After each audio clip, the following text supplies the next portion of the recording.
Hey everyone, how you doing? My name is Cosmic Boogeyman, and I am here to read your tarot for the future. This is all for entertainment purposes. Please take nothing I say to heart. And we're jumping out already because your message may not be the same as somebody else's. Your journey is different. And I think we already know that. Ooh, another jumper. So I'm going to do my typical timeline read where I use cornerstones and conduits. It's something I came up with my own guides just to interpret what we have here, Aquarius. So in the center line, which would be like our heart chakra, anything that we find ourselves to lean on more, at the base of that, we would have an indecision or an inaction. Something's not happening. With these two cards falling it the way they are, it does matter. But I will just flip them, see what we got here. So obviously we have love, and we have the potential of a long-term wife. Who's into pets? Oh, and a tower moment on the other side. So the decision itself, the centerline decision that we have here, Aquarius, is your baseline. At the core of what you believe, you're indecisive because you can't make that decision, which is very uncommon for you. And what we have following up this is the offer. There was an offer, a happy offer, but someone was blocked. They were prevented by something. Could have been cultivating possible deals elsewhere, working with other people. Not sure if that was the best offer, and there was a little disconnect between this tower moment that is now facing this person and this fall in love potential long-term wife. What I see what's more in alignment here is I see that we have in our cornerstones, we have the potential wife and we have that long-term offer, kind of like you would have like a ring, a wedding ring, something like that. So we have that here. You can notice where we have this yellow, that's prominent. That's what we will be using for our cornerstone. Coming in our conduit, this was an online commitment, online relationship, something, a lot of texting, a lot of people talking back and forth. This could have started back as early as April. It was indifferent. It wasn't happy or sad. It was just made someone feel very comfortable. And what we have next is a life lesson out of this. So taking action towards love is that potential of, hey, I met this person. They're an online person. It could be a king or a queen, my future husband, my future wife. It it matters to you because you feel deep down at your very core what you can't prove is from an online situation you're moving into what we would have a, I would say, past life here.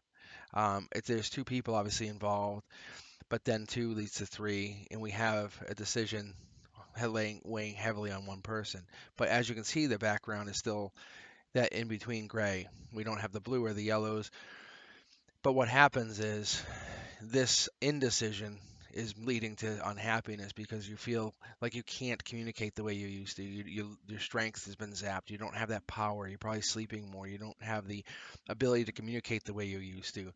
And what you're facing on this tower moment side, if you actually said, hey, we're breaking up, I'm not going to talk to you anymore, I just can't deal with this pain, is the most intelligent person that you would have met. There's the other side of that potential wife, which is the bitter ex-girlfriend, there or bitter ex-boyfriend, where they could be potentially toxic, but they have you on their mind. Even if you break up, things you can see here, there's going to be something on their mind. What we have is we have, I don't know if you can pick up on this. So you can actually see here the bird flying right above that queen's head. There's a lot of mystery with this queen, which is part of this indecision. It could be divinely guided, clouds, um, potential for something. But in that indecision, in that moment of unknowing, that's where the love is. That's what's really lovely about the whole decision. Following a conduit, this goes in and out. Think of it like a train, a monorail. You have justice. This is for both of you. This feels like, hey, we're at November. I feel very vindicated with how I felt starting April. So you can go back and forth and you can look at it in a linear way.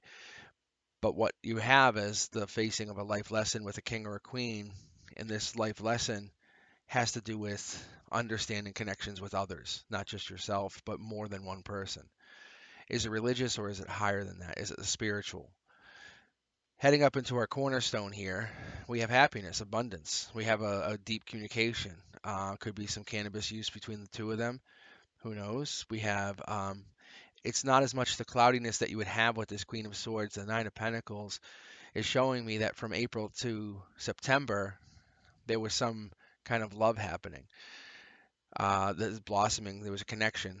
The small talk, the things that you wouldn't expect. Hey, I'm sure many of you have the same feeling. You look at birds, you look at animals, you look at creatures, and you feel, hey, they exist. Even in here in our tarot, we still have this. And if you can see it up here, you can see on the base right here. I don't know if you can get a good look at that. But what we have there is another animal, a snail, someone moving very slow towards this happiness. It's not a person, it could be just a thought, an idea, something that's slow moving, well protected, a lot of stability, and leaves a trail. It will definitely, you met this person or met this relationship will make others question their own relationships. It leaves nothing to be hidden. Like so what you read here is top down. We start to break this down in a format of such where we have our cornerstones and we're building up what we find as their life lesson, the indecision, and we have something that's not hidden. There's two tower moments, one for this person, one for possibly somebody else, maybe this online person. We'll find out here in a moment. But there's a life lesson, love life lesson that ties back even to a wife, could be a potential partner, an ex-partner, somebody that's very crucial to this whatever this relationship is, because you can see it in the heart, the center, you have a past life, in the cornerstone, you have a past life. But what I like to see here is I like to see more of a balance between my cards. There's no sneakiness, but it appears like there's sneakiness because you don't have the whole picture. Something here, when you start to make that indecision, you're moving more towards that um, mean, upset, grumpy, not happy person. And that person here is where you end up. It's going to take you a while to become that dedicated spouse person, that one that they love, but that's going to lead into a lot of other things, possibly online, maybe online money. Going this direction, we're seeing just one pentacle, just one. And we don't have love, we have tower moments. So it's like, hey, you can either love me or hate me. If you hate me, you're going to hate me forever and you're going to always want me back. You can see it here. And you can also see on their mind this person. And they're being pushed or drawn back to come back to this person. This person here, who's at the center of this read, Aquarius, it has to be someone that you're tied to, someone younger possibly. It has to be someone that has a style that attracts others.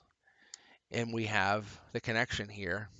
If this person makes the decision going left or right, and that's really what it is most of the time, we have a yes or a no, it leads to a different path. Going with the indecision or the upset, breakup, no love, what it leads to is a deep friendship between two people. Still past life, but closer to connection than we have from this decision. So we're leading into this, we're finding where we're going to go.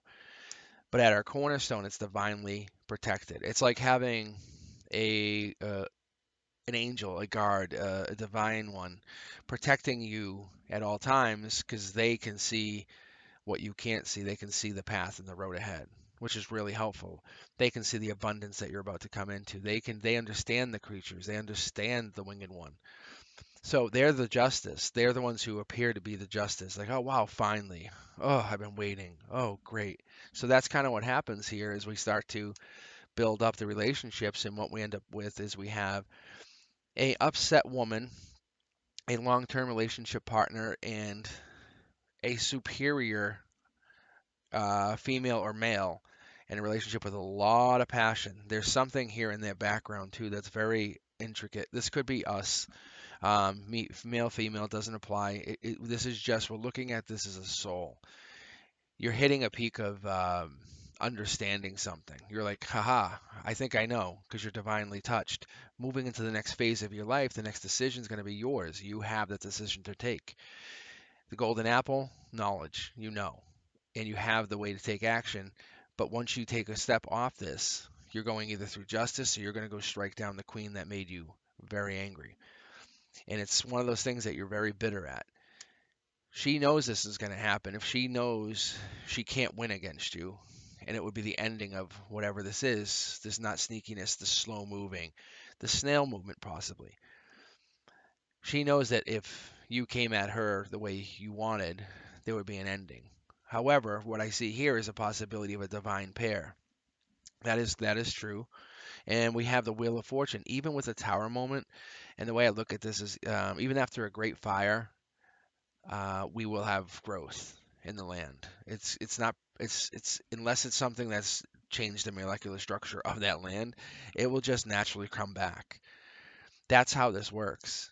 You go through your own tower moments. We don't like feeling them because we have what's called emotions, and these emotions help us learn these life lessons.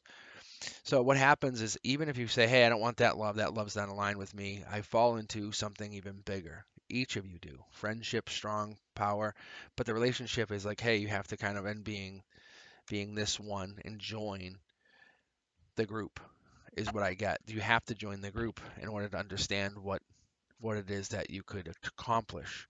So whoever this person is, it's almost like they are resistant to join this group. They're steadfast. They're holding. They're waiting, waiting, waiting for something. And death, especially in my reads, death is what I would call a knight.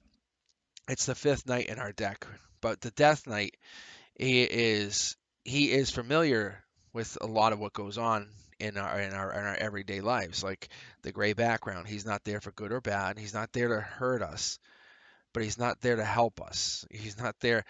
He's the one who's bringing your life lessons back and forth. He's the one who's saying, "Hey, you're going to learn one way or another." You know that life lesson you just can't avoid. You're like, "Why is this happening every day?" You wake up in the morning, you're like, "Oh my God, I'm back in it." That's death. Death will ride around until you acknowledge him and say, "Hey, what do you want from me?" And then you learn that life lesson. That's not the hidden mystery. That's not being sneaky. And it's somehow we feel like it's tied to love. Every life lesson is love, love, love, but it's not. It's not. Everything isn't love, but there is a big component to that loving another. It's finding yourself, finding your true self inside who you want to be to get to that place of self-love. You want to be able to self-love, not think about one person, but think of many people. Think of everybody in your life that you have helped. Don't think of it in the way they owe you, Aquarius. It's more like, Aquarius, you have gained the right to sail past the unknown. Like you have this intuition that they can't even fight. If you look closely here, and I don't know if we can see it here with the camera, but I will try my best. Let's go up, up, up. So it's very hard to see, but if you take a look right there, what you'll notice is you'll see two towers and you'll see the sun. On the other side here, we have the moon with two towers and the moon. So it's this person. It's almost like you know from the other side, hey, I know what's going to happen. So don't even try. So Aquarius, you have this sixth sense that you've always had, and you can't necessarily explain it. You are very tapped into intuition. You have a power like nobody knows. Like people call you for advice because you will use that intuition to help others. But what happens here is we look at the future and we say, well, life lessons have to be learned one way or another. And that's where heartbreak comes in. Online relationships, not the future of the wife, not falling in love, making a choice, ending whatever this is. If you end this choice, or this choice ends with you because you can't accept whatever that offer is, you still move on happy. That's the difference with you, Aquarius. You still move on and say, hey, well, it didn't work, but I'm going to be happy. Why? Because you appreciate who you are at a molecular level. This is why you can't just be changed. You can't just come back. You have to be convinced, and you always hide your trump card. You say, hey, I know I'm lucky. I know I can manifest whatever I want. So, like I was saying in the beginning here, wherever I read, we have back-to-back nines. So we have double nines. We have 9-9. And what I have here is from you have the April card where you were online, but that led to heartbreak. But this is still the same happiness. Nothing's changed. Your happiness has remained the way it was, is, and always will be. You're just not going to rush forward. They are rushing forward for you, either I'm going to be honest, being pissed at you or being in love with you. But one way or the other, they're going to find themselves not in love with you, but not heartbroken because you are just teaching them a lesson somehow or another. You're saying, hey, slow down, let me teach you a lesson. That's at the center of our read. We were talking about the center cards, page, past lives. Past life goes back with this other person, Queen of Swords. Queen of Swords ties into the Queen of Wands. Queen of Wands is here in our cornerstone. So what I see here is you see these same two people, these same two females, not moving too fast. There's a person that's behind it, watching, wondering, but there's something going on there, and it could be this brand new start with this other person.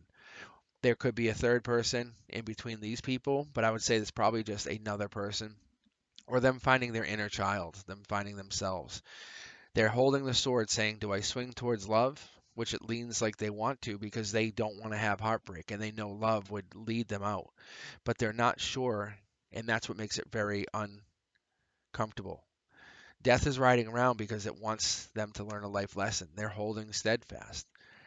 They don't necessarily need anything right now. They're not looking for anything, but they feel like love would be a fix. It's justice for what's been happening. They're hiding how they feel about whatever this connection is with you because you are the answer to whatever problems they've had. Taking an offer or making an offer would have to come from this other person. They would have to make this offer, but it's going to be divinely influenced. They put their sword down, and what happens in the long run, even if they break up or do something that's against what I would call the emperor, this closed collective, a divine offer comes in. It gets forced in with the next stage. Think of it like chapter 2. That's kind of what would happen at the back of the death card. And on top of death, you have someone who's no longer blocking, no longer fighting their feelings. They're trying to fight or watch what death does, but learn from it instead of run from it. Intuition is a big component, especially to this other person and this person who's finding themselves at a younger age. They're looking back and forth. They're finding themselves, it could be even over the summertime. This person could be, I would say with the towers, it possibly could be a water sign. It could be a Cancer, could be a Scorpio, could be something in that regard. You have this here that's prominent in this cornerstone leading in. So you have on their left their happiness. They're leading in, brand new start. Not so much this death card. This death card could oppose them. The death card definitely is opposing the new start, which is causing a little bit of heartbreak, not permanent heartbreak. Um, but this person's leading into how they get to love in the future. They want to get there. There's another person that's there to help, and it's going to take some juggling back and forth. You have, it might be travel, it might be some, it might have included travel, like even planes, might have included going back and forth, a lot of travel. This Aquarius, this person or this situation involves a lot of traveling. Somehow they like it or you like traveling. It's just something that you haven't talked about. It's actually a bonus pentacle to the situation where the happiness is sitting. This online, this brainchild online that led to this conduit. If you look at it still and you can still follow the center line down here, what we have is the online heartbreak happiness, and they didn't want to have a brand new start. They were looking for something else. They were looking to rebuild themselves from another 9 into a possible 10. They're looking at themselves as a 9 of pentacles now, saying, I'm sorry, 9 of cups. So they're leading into this, but they're looking at how they make the decision. They're actually manifesting decisions. This person, this could be you actually. Um, I would say with this on this side, it probably would be.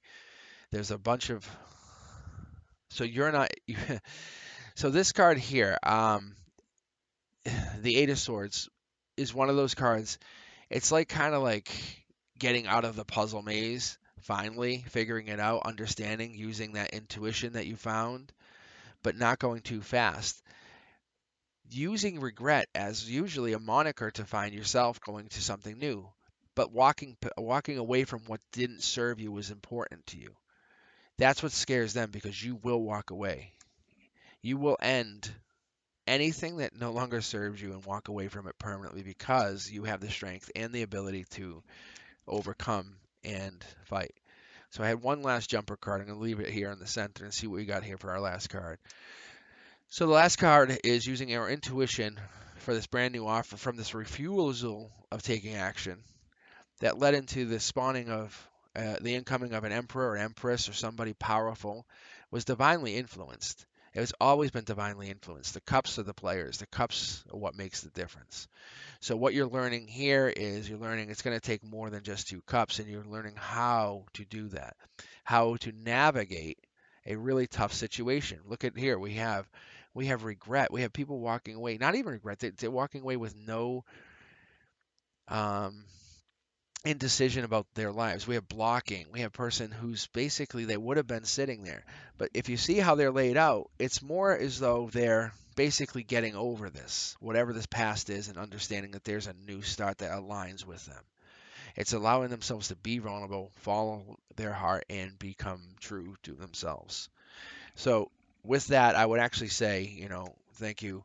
And if you haven't subscribed, please do. And welcome. I'm looking forward to hearing from all of you.